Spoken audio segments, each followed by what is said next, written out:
तो एक दिन गांव में ये शोर मच गया कि चोर आए हैं, डाकू आए हैं। और वो डाकू ये करता था कि जब वो चुरा के कोई चीज़ ले जाता था तो घर पे एक ख़त छोड़ जाया करता था कि उम्मीद है कि ये ख़त तुम्हें मिल गया होगा और उम्मीद है कि ये तोहफ़ा तुम्हें पसंद आएगा, ये तोहफ़ा मेरा कबूल कर लेना।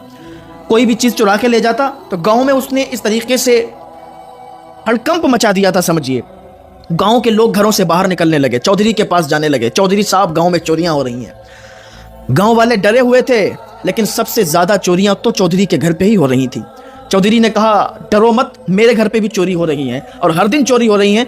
चौधरी ने अपने जो उसके काम करने वाले थे उनको फैला दिया, पुलिस को इत्तला दे दी, पुलिस वालों को लगा दिया कि देखो तो सही ये गांव में चोरियां हो कहां से रही हैं, ये चोरियां कर कौन रहा है। और ये खत भी छोड़ के जाता है, ये कोई खतरे से खाली नहीं है।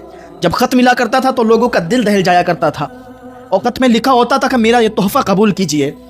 तो एक दिन ऐसा हुआ कि चौधरी रात में सोया। रात के सन्नाटे में उसकी एक बेटी थी जो वो भी बड़ी घमंडी थी, वो भी बड़ा तकब्बुर किया करती थी। जो उसके घर पे औरतें काम करती थी उन्हें बड़ा सताया करती थी। चौधरी की बेटी रात में कमरे में सो रही थी। रात के सन्नाटे में कमरे का दरवाज़ा खुला, वही डाकू वही चोर अंदर दाखिल हुआ और उस लड़की को देखा। लड़की अचानक से उठ गई, चीखना चाह रही थी, चिल्लाना चाह रही थी कि उसने उसको पकड़ा और उसके मुंह पर कोई चीज़ लगाई और वो बेहोश हो गई। लड़की बेहोश हुई तो वो चोर उसको उठा के जंगल की तरफ ले गया। लोगों को पहरा काम नहीं आया, लोग अपना पहरा दे रहे थे, सिपाही अपना पहरा दे रहे थे, लेकिन उनका पहरा काम नहीं आया। वो जंगल की तरफ ले गया। इधर सुबह हुई तो चौधरी उठा।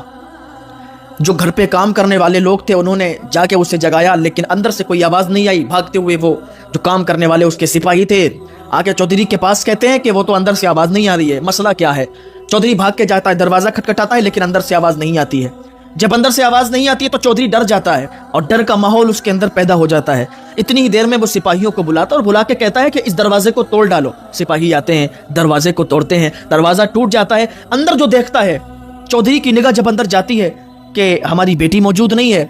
जब बेटी को नहीं देखता है तो फिर उसका कलेजा मुंह को आने लगता है, डर जाता है, खौफ से पसीना पसीना हो जाता है। आखिर मेरी बेटी कहाँ चली गई? मेरी बेटी तो रात को सोई थी, लेकिन सुबह क्या हुआ कि मेरी बेटी गायब है। उसने देखा तो एक खत मौजूद था। खत में लिखा हुआ था वही जो हर बार लिखा हुआ होता था।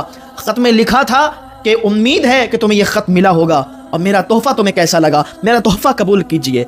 चौधरी कुछ समझ नहीं पाया। चौधरी ने पुलिस वालों को बुलाया, चौधरी ने अपने सिपाहियों को बुलाया, गांव में खबर दे दी कि जो भी मेरी बेटी को ढूंढ के लाएगा उसे 50,000 का इनाम दिया जाएगा।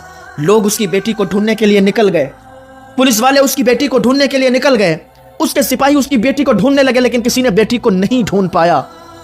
वो लड़की उसको वो डाकू जंगल की तरफ ले गया था।